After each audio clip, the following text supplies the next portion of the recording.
কাকদ্বীপের যে ঘটনা, অত্যন্ত দুর্ভাগ্যজনক ঘটনা, মা কালীর মূর্তি সেটিকে ক্ষতিগ্রস্ত করার চেষ্টা, বিজেপি নেতারা তারা উদ্দেশ্য প্রণোদিত রাজনৈতিক প্ররোচনামূলক রং চড়ালেন এবং দিনের শেষে দেখা গেল প্রকৃতিস্থ অবস্থায় এই অসভ্যতাটা যে করেছে তার নাম নারায়ণ হালদার এবং স্থানীয় সূত্রে খবর সে বিজেপি যুব মোর্চার সঙ্গে যুক্ত।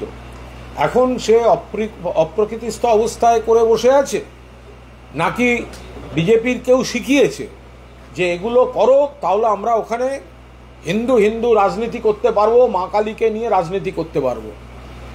পুলিশ অত্যন্ত ভালো কাজ করেছে এবং এই ছেলেটি ধরা পড়ার পর তার অপরাধ পুরোপুরি স্বীকারও করেছে।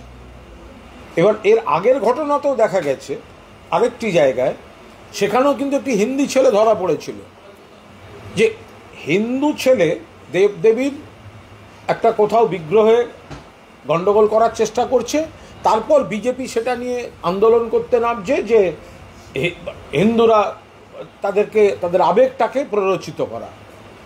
তো সেটা আবার ধরা পড়ে গেল। নারায়ণ হালদার সে করেছে এই অপকীর্তি।